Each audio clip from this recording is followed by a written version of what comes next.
Well, heidi ho, friends of the farm.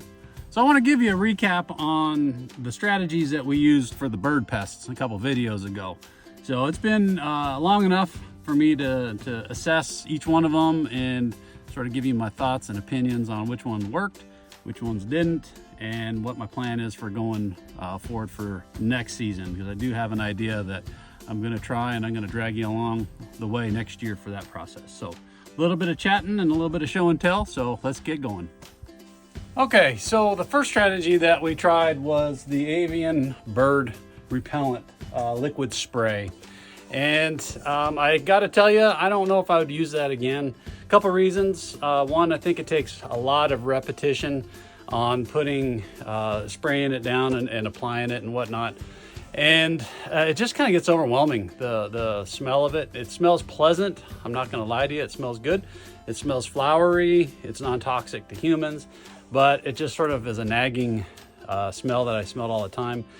And I didn't really see much of a response. I was able to observe some of the quail going scattering to and fro, and it didn't seem like it impacted them at all. So now I don't know if it's not designed the way I applied it, but reading up on their website and everything, it seems like it would, but maybe I just didn't apply it as frequently as I needed to. So avian bird repellent is a great air freshener, and it makes my feed shed here smell pretty good because I can still smell it. But as far as using it in the future, I don't think I would buy anymore. I'll use up what I have, but my vote on this is no, I wouldn't recommend using the avian bird repellent on your garden.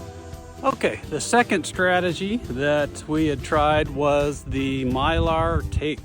Red on one side and kind of silvery chrome on the other. I think that worked. I was able to observe birds kind of getting close, and they just didn't seem to like it a whole lot. Now, it didn't keep them from entering the garden. It wasn't that big of a deterrent, but I put two rows of the Mylar tape over the planting, and in hindsight, I think I would try to put one row of the Mylar tape over every single row that I planted, and try to keep it off the ground a little bit. So it kind of would work as a physical barrier as well as a visual as well. Given the price of it, I don't think that would be an issue. I would recommend it. I think I will buy some more in the future because it is pretty cheap, and it seemed to go a long way. I did notice the red color faded within a week or two, you know, but it's Arizona, southern Arizona, and anything in the sun is gonna fade in time. So I would say for the cost, the perceived effectiveness of it, I would go ahead and recommend, yes, using the Mylar tape over your new seedlings. Okay, the last two strategies that we used out in the garden were some items that I had on hand. I have the owl decoys, and I've got this one with the fixed neck and the other one with the head that bobbles around. And I think they work. You have to move them every day, every 2 days or so.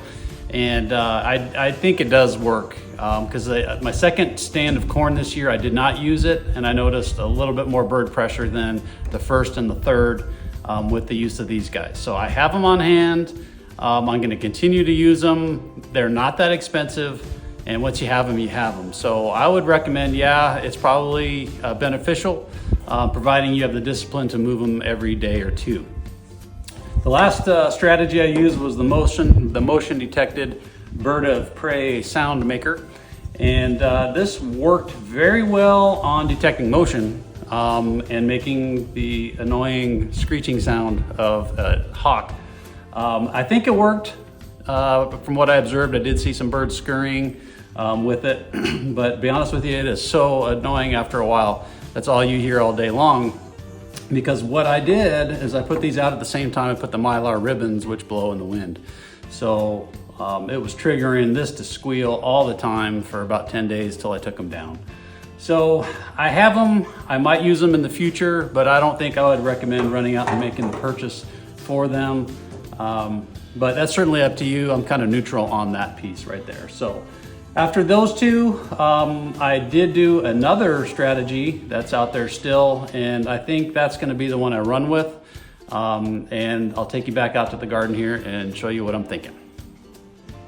Okay, on this side of the field corn, I've got another row of the fall sunflowers that I put in shortly after the first row that I just showed you. And I've got both of my favorite strategies employed here. I've got the Mylar tape that you can see is turned gold. It's no longer red on one side. But I also have the chicken wire. Now, my planting strategy was a little different in this too. I did not bury the drip tape. I dug my furrow, I drew my row, and I seeded it, and I left the trench open and put the drip tape down in there. And then, as you can see on the chicken wire, I made a long teepee out of it. And what that did is, having the row below grade and the teepee over the top really has protected the baby sunflowers. So I have almost 100% germination and survival so far. But I'm going to tell you, here's a good example. I don't know if you can see that, but man, if they can stick their head in there, they're going to take a bite. So here's another one right there. But they're so far down in that trench, and that chicken wire has really protected it. So I think we're going to have a bumper crop with the fall sunflowers, which is good. And my thoughts are, for next year, is to change up the material. I do not want to do floating row covers because they just, with the wind, it's going to be too hard for me to manage by myself. And that material breaks down over time, and I don't want to have to store it and have to repurchase it every year because it's not cheap. So what I think I'm going to do is expand on the chicken wire idea and maybe use a different wire fabric and make shorter sections with smaller holes and maybe 2-foot sections, and build just a ton of them that I can stack them in the off season, and then I can lay them out next to each other. And that way I can just lift one off, do some weeding if I need to, put it back down. So that's my idea for next year. I will certainly bring you along for that adventure. But that's it for today. I think my two recommendations, physical barrier, Mylar tape for sure, and a whole lot of patience, good luck, perseverance. So that's it for today. Thanks for watching. You take it easy.